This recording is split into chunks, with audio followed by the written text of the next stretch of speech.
Hello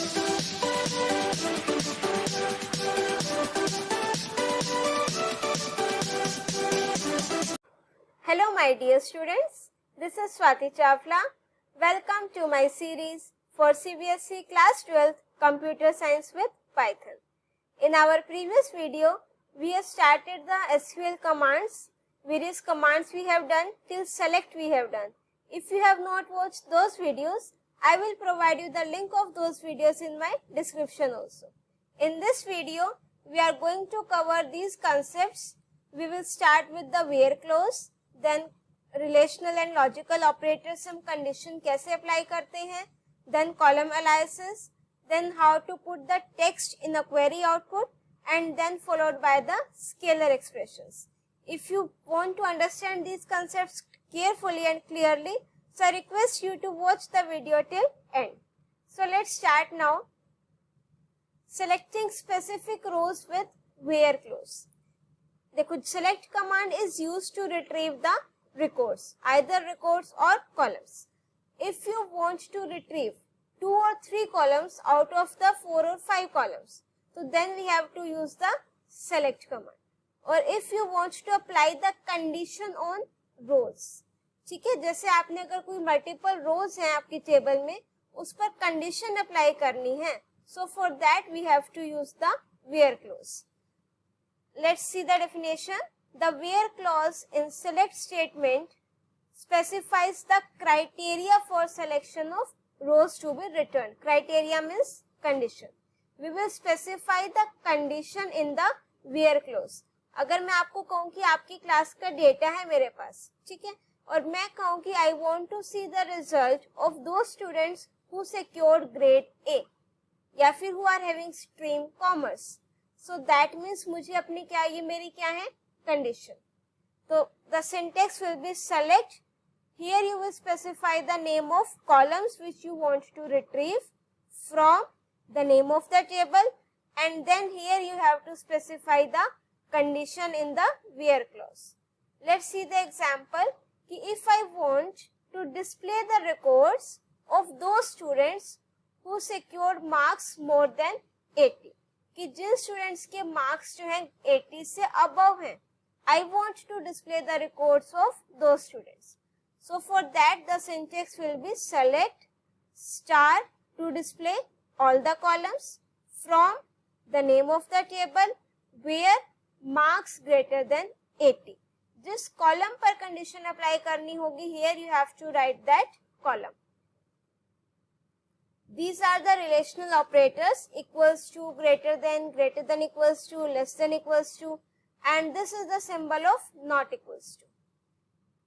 First I will show you with these slides, then after this I will show you practically also of all this syntax. First operator हमने use किया बेटा equals to. Select star from student where r number equals to 1. Means जो मेरे पास student name से table है, वहां पर जिसका रोल नंबर इक्वल्स टू 1 होगा, तो वो मुझे ये रिजल्ट शो करेगा. So here this is the record of the student whose roll number is 1 with name Nisha, date of birth, marks and stream. Next I have used the relational operator less than. Select star from student where marks less than 76. तो as you can सी मेरे पास सिर्फ वही record हैं जिनके marks क्या है, less than 76. 76 या उससे अबव मेरे कोई भी रिकॉर्ड डिस्प्ले नहीं हुआ. नेक्स्ट है select star from student where marks less than equals to 76. Less than और लेस देन इक्वल्स टू में क्या डिफरेंस है? अब मैंने जब लिखा लेस देन 76, तो 76 वाला जो नंबर है वो आपका इंक्लूड नहीं होगा. But if I will write marks less than equals to 76, that means either less than 76 or equals to 76. तो as you can see, जो मेरा roll number 6 है with name Tanvi, she secured marks 76, तो 76 भी आपका display होगा. Same case with greater than and greater than equals to. Next is an example of not equals to. Select star from student where name of column stream not equals to medical. In my student table, I have stored the data with 4 streams: commerce, humanities, medical and non-medical. And मैंने condition क्या apply करी? Where stream not equals to medical. That means it will display the records of those students who don't have the stream medical. Means medical को छोड़ करके वो बाकी मुझे show करेगा. Next we are having logical operators. These were my relational operators. Less than equals to, greater than equals to, and not equals to. These operators will be applied in the condition with where clause. Next we are having logical operators. We are having 3 logical operators: logical or, logical and logical not. These operators you might have studied in Python also, या आपने कोई और language understand की हो. Let me quickly give you the brief introduction. और operator में क्या होता है? Multiple conditions होंगी. अगर मेरी कोई भी एक ट्रू है तो then it will show me the result. And में क्या होगा? दोनों condition ट्रू होनी चाहिए. Suppose मैंने condition the where marks is greater than 50 and stream equals to humanities. तो दैट मीन सिर्फ वो रिकॉर्ड्स आएंगे जिसमें मार्क्स भी 56 अबव हो और स्ट्रीम क्या हो? कॉमर्स. नेक्स्ट है नॉट, ये रिवर्स करेगा उसका. Let's see the example first. Select name, stream और marks. That means now it will show me these 3 columns from table name student where stream equals to medical or stream equals to non medical. तो as you can see or में क्या होता है? either this or this. Means दोनों में से आपकी एक कंडीशन ट्रू होनी चाहिए. तो as you can see stream medical और नॉन मेडिकल दोनों मुझे क्या हो रहे हैं? डिस्प्ले. नेक्स्ट है बेटा नॉट ऑपरेटर के थ्रू.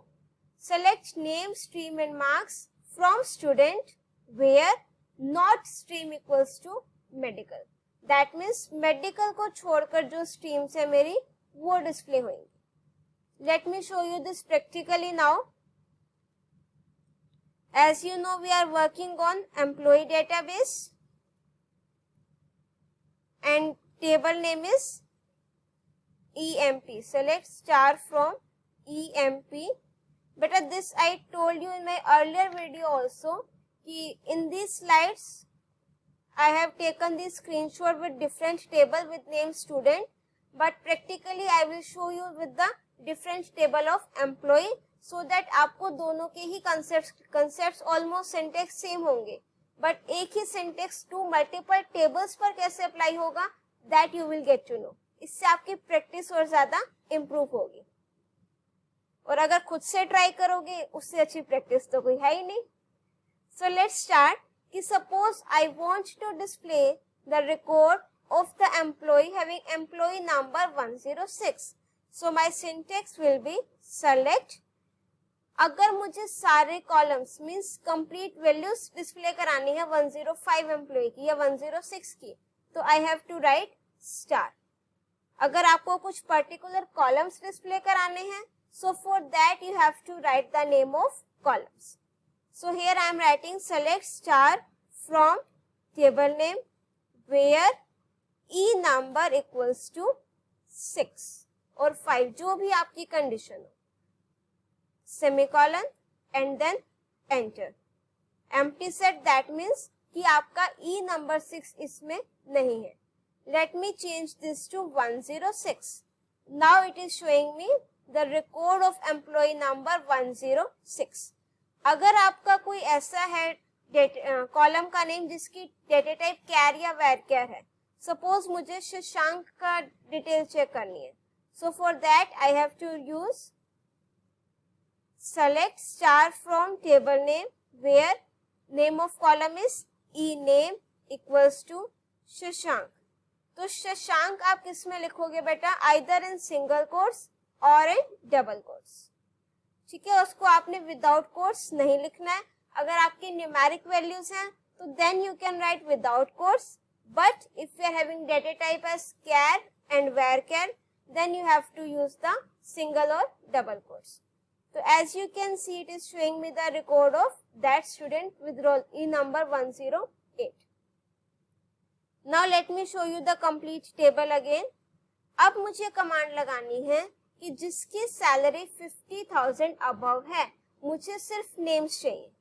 तो select to display the names only, I have to write the column E name from the name of my table where, अब कंडीशन क्या लगेगी, सैलरी ग्रेटर देन 50,000, ये जो आपकी कंडीशन हो.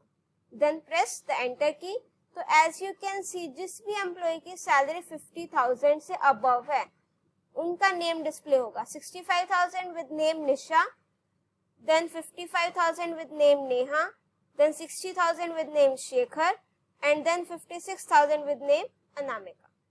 ठीक है, इस तरीके से हम अपना जो ग्रेटर देन ऑपरेटर है वो यूज करते हैं. और हमने कौन सा पढ़ा अभी, and operator. Select E name from employ. यहाँ पर अगर हम एक बार डिटेल सारे डिस्प्ले कराते हैं, instead of E name I am writing star. ठीक है, तो अब एज यू कैन सी जिसकी सैलरी 50,000 अबव है वो मेरे पास आ गए. अब मैंने condition they the and commission जो हो वो ग्रेटर देन 100 हो. ठीक है, तो अब मेरी एंड मीन्स दोनों कंडीशन ट्रू होनी चाहिए, सैलरी भी 50,000 से अबव हो और कमीशन भी 100 से अबव हो. तो अगर आप इस रिकॉर्ड, इस टेबल को चेक करो तो मेरे पास जो ये वाला कमीशन है 79, ये कंडीशन को सेटिस्फाई नहीं कर रहा, तो इसमें आपका फाइनल रिजल्ट में ये वाला रिकॉर्ड नहीं आएगा. So in this way we can apply the various relational and logical operators. Now next move on to the next concept, putting text in the query output. कि आपकी जो क्वेरी है उसमें अगर आपको अपने कुछ फॉर्मेटेड स्ट्रिंग चाहिए तो वो कैसे लिखेंगे. एग्जाम्पल देखो पहले, सेलेक्ट नेम, कॉलम का नेम लिखा, दैट मीन्स आपको वो कॉलम की वैल्यूज शो करेगा. उसके बाद मैंने कोमा लगाकर विद इन कोट्स क्या लिखा, सिक्योर्ड, तो ये आपको देखो सिक्योर्ड शो करेगा. जो आपको टेक्स्ट क्वेरी आउटपुट के साथ डिस्प्ले कराना है that you have to write within the quotes. उसके बाद marks, marks is the name of my column, तो ये मार्क्स डिस्प्ले हो गए. ऑफ मैंने टेक्स्ट लिखा है क्वेरी आउटपुट में तो एज इट इज डिस्प्ले हो गया. स्ट्रीम, ये स्ट्रीम डिस्प्ले हो गई. From name of the table, तो as you can see it is showing Nisha secured 100 of commerce, Neha secured 198 of commerce, like this. Let me show you this practically also. Suppose मुझे क्या करना है, मुझे display कराना है इस फॉर्म में कि Praveen having salary 50,000 and gets commission this. तो मैं क्या लिखूंगी, select Praveen, that means a name, comma, अब मैं क्या लिखूंगी, having, और वो having किस में लिखूंगी, within quotes. अब salary without quotes, this is my column name. उसके बाद मैंने लिखना है एंड गेट्स, ये मैंने एज इट इज प्रिंट करा दिया. फिर कॉलम का नेम COM, फिर मैंने लिखा कमीशन. ठीक है, तो इसका मतलब सेलेक्ट ई नेम की नेम डिस्प्ले हो जाएगा, Praveen Sushil. Having as it is display होगा क्योंकि ये मैंने विद इन कोट्स लिखा है. तो सेंटेंस क्या बन जाएगा बेटा, प्रवीण हैविंग 50,000. सैलरी अगर आप प्रिंट कराना चाहो तो वो भी प्रिंट करा सकते हो यहाँ पर, having 50,000 salary and gets 890.96 commission. So I am pressing the enter key. Unknown column ename, I forgot to write the table name, sorry for this. From here you have to write the name of a table. So the complete syntax will be select e name having salary and gets commission from name of the table. So as you can see, it is showing Praveen having 50,000 salary and gets 89 commission. Sushil having 45,000 salary and gets, उसका commission नहीं है. इस तरीके से हम अपना कोई भी फॉर्मेटेड स्ट्रिंग अपने आउटपुट में हम लिख सकते हैं. So as you can see, putting text in the query output. आपने जस्ट क्या करना है, जो क्वेरी आउटपुट में आपको टेक्स्ट चाहिए you have to write it in the quotes, otherwise write the name of the column. Now after this, the next concept is scalar expressions. Scalar expression means कि आप जो यहाँ पर कॉलम का हम नेम लिखते हैं उसमें से आपने कुछ उस पर अपने एक्सप्रेशन पर कुछ ऑपरेशन परफॉर्म करना हो. लेट्स सपोज आपने माइनस करना है, मल्टीप्लाई करना है, डिवाइड करना है फॉर दैट पर्टिकुलर टेबल. ठीक है, मैंने क्या लिखा, select name marks -10 from student. That means जो मेरी स्टूडेंट टेबल है उसमें जो मार्क्स का कॉलम है उसमें हर एक वैल्यू के लिए आपके मार्क्स क्या हो जाएंगे, -10. ठीक है, और ये आपका ओरिजिनल टेबल में नहीं होगा, ये सिर्फ आप ये कमांड अप्लाई करोगे तब आपको शो होगा, ओरिजिनल टेबल में चेंजेस नहीं होंगे. Let me show you this practically now. Let me show you the table. This is my table. अब मैंने कमांड लगाई सेलेक्ट ई name comma salary comma commission में सपोज मैंने मल्टीप्लाई 10 कर दिया, commission into 10 from table name. Table name is employee. तो as you can see जो मेरा कमीशन था फर्स्ट क्या 890.96, तो क्या आ गया 8909.60. इसमें हर एक को इसने किससे मल्टीप्लाई कर दिया, 10 से. और यहाँ पर मुझे क्या शो करा है, commission into 10. Let's move further now using column Alice. Alice का मतलब क्या होता है, किसी चीज का अल्टरनेट नेम, यानी कि सेकेंड नेम देना. जैसे आप स्टूडेंट्स का होता है घर में कुछ नेम, स्कूल में कुछ नेम, फ्रेंड्स किसी और नेम से बुलाते हैं. ठीक है, ऐसे अगर मेरे कॉलम का नेम हो उसको मुझे कोई और अल्टरनेट नेम देना हो तो उसको हम क्या बोलते हैं, अलाइस. और अलाइस देने के लिए हम एज कीवर्ड का यूज करेंगे. ठीक है, सपोज मेरा कॉलम नेम था DOB जो मेरा और बाकी टेबल्स में चला आ रहा है. As you can see, let me show you, column का नेम क्या है, DOB. नाउ आई वांट कि जब मैं इसको डिस्प्ले कराऊं तो DOB की जगह complete date of birth display हो. So my syntax will be select name comma DOB. जिस कॉलम को आपने सेकंड नेम देना है वो कॉलम का नेम लिखेंगे एज, फिर विद इन कोट्स आप उसका अल्टरनेट नेम लिखेंगे, then from the name of the table. इसमें भी आपको जो date of birth complete show हो रहा है वो सिर्फ इसी टेबल मीन्स जो आपका आउटपुट होएगा वो सिर्फ तभी शो होगा, आपका ओरिजिनल टेबल में चेंजेस नहीं होंगे. Let me show you this practically now. Select E name comma salary comma, अब मेरे कमीशन वाले कॉलम का नेम क्या है, COM. As now I am writing कि मुझे कैसे डिस्प्ले कराना है इसको, कमीशन. ठीक है, अगर कॉलम का नेम परमानेंट चेक करना, for that we are having different command that we will discuss in our next video. After this from the name of the table. तो as you can see select E name display हो गया, salary display हो गया, commission. ठीक है, commission की जगह मुझे COM नहीं डिस्प्ले हुआ है, जो मैंने अलाइस दिया उसको मीन्स उस कॉलम का alternate name commission, that is showing to me now. और अगर आप ओरिजिनल टेबल चेक करोगे तो आपके उसमें कोई भी चेंजेस नहीं होंगे. कौन कौन से चेंजेस, ना तो मेरा कमीशन 10 से मल्टीप्लाई हुआ है और ना ही उसके कॉलम का नेम चेंज हुआ है. In this video, we will cover only these concepts. I hope these concepts are clear to you now. If you are having any doubt, you can write it in the comment section. And if you like my video, do press the like button, share your views in the comment section, and don't forget to subscribe my channel and press the bell icon to get the updates for my upcoming videos. Till then, keep watching, keep studying.